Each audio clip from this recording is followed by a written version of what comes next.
અંશનગર સેવા સદનની આજરોજ સામાન્ય સભા મળી હતી, જેમાં વિવિધ સમિતિઓની રચના કરવામાં આવી હતી। આ તરફ વિપક્ષે વિવિધ મુદ્દે શાસકો ઉપર આકરા પ્રહારો કર્યા હતા।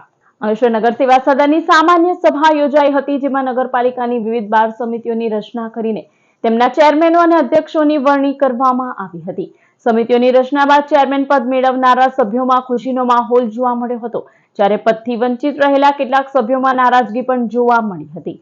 સભામાં કારોબારી સમિતિના ચેરમેન તરીકે રાહુલ વામજા, માધ્યમિક શાળા સમિતિના ચેરમેન તરીકે શિલ્પા સુરતી તથા ડિસ્પેન્સરી સમિતિના અધ્યક્ષ તરીકે દીક્ષિતા રાણાની વરણી કરવામાં આવી હતી। આ ઉપરાંત અન્ય સમિતિઓ માટે પણ ચેરમેનોની નિમણૂક કરવામાં આવી હતી। આજે નામની જાહેરાત થવાની છે।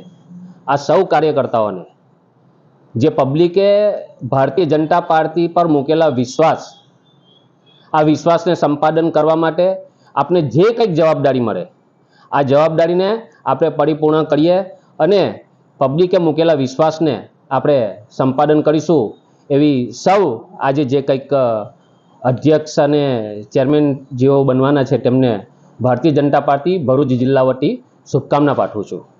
આજ સામાન્ય સભામાં આજ રોજ દરેક કમિટીઓની નિમણૂક, ચેરમેનશ્રીઓની નિમણૂક કરવામાં આવી હતી। એ અનુસંધાને કારોબારી સમિતિના ચેરમેન તરીકે શ્રી રાહુલભાઈ નાગજીભાઈ વામજાની નિમણૂક કરવામાં આવી હતી। માધ્યમિક શાળા સમિતિમાં શ્રી શિલ્પાબેન સુરતી ચેરમેન તરીકે નિમણૂક કરવામાં આવી હતી। ડિસ્પેન્સરી સમિતિમાં શ્રી દીક્ષિતાબેન કેવુભાઈ રાણાની નિમણૂક કરવામાં આવી હતી। રિક્રિએશન બાગ સમિતિના ચેરમેન તરીકે શ્રી હેટલબેન મિનેશકુમાર ગાંધીની નિમણૂક કરવામાં આવી હતી। હેલ્થ એન્ડ સેનિટેશન સમિતિના ચેરમેન તરીકે શ્રી નરેન્દ્રભાઈ ગણપતભાઈ પટેલની નિમણૂક કરવામાં આવી હતી। લાઇટ કમિટીના ચેરમેન તરીકે શ્રી મનીષાબેન હેમંતભાઈ પટેલની નિમણૂક કરવામાં આવી હતી। વોટરવર્ક સમિતિના ચેરમેન તરીકે શ્રી વિશાલભાઈ વિજયભાઈ ચૌહાણની નિમણૂક કરવામાં આવી હતી।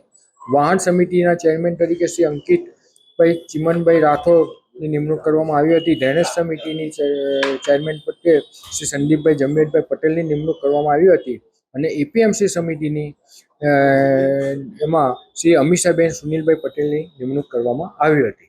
સભા પૂર્ણ થયા બાદ વિપક્ષ કોંગ્રેસે નગરપાલિકાના વહીવટ સામે આક્ષેપો કરતા જણાવ્યું હતું કે નિયમ મુજબ સામાન્ય સભા બાદ 3 દિવસની અંદર સભ્યોને મિનિટ્સ બુક ઉપલબ્ધ કરાવવાની જોગવાઈ છે। જોકે છેલ્લા કેટલાક સમયથી 3 મહિના બાદ મિનિટ્સ બુક આપવામાં આવી રહી હોવાનું કોંગ્રેસે જણાવ્યું હતું। વિપક્ષે વધુમાં આક્ષેપ કર્યો હતો કે મિનિટ્સ બુક આપવામાં થતો વિલંબ તેમાં છેડછાડ કરવાની શક્યતાને લઈને શંકા ઊભી કરે છે।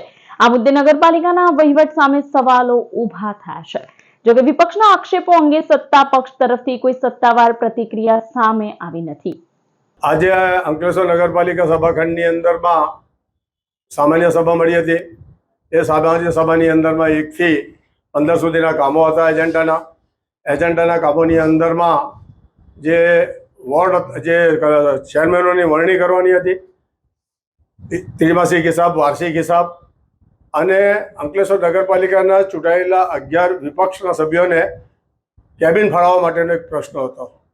આ તમામ બાબતોમાં અમે પહેલા નંબર કામની અંદર મિનિટ્સ બુકની અંદરમાં ચર્ચા કરી કે ભાઈ મિનિટ્સ બુકની અંદર સુધારો પણ આપ્યો અમે બધા, હું અને રફીકભાઈના દરખાસ્ત ટેકાથી।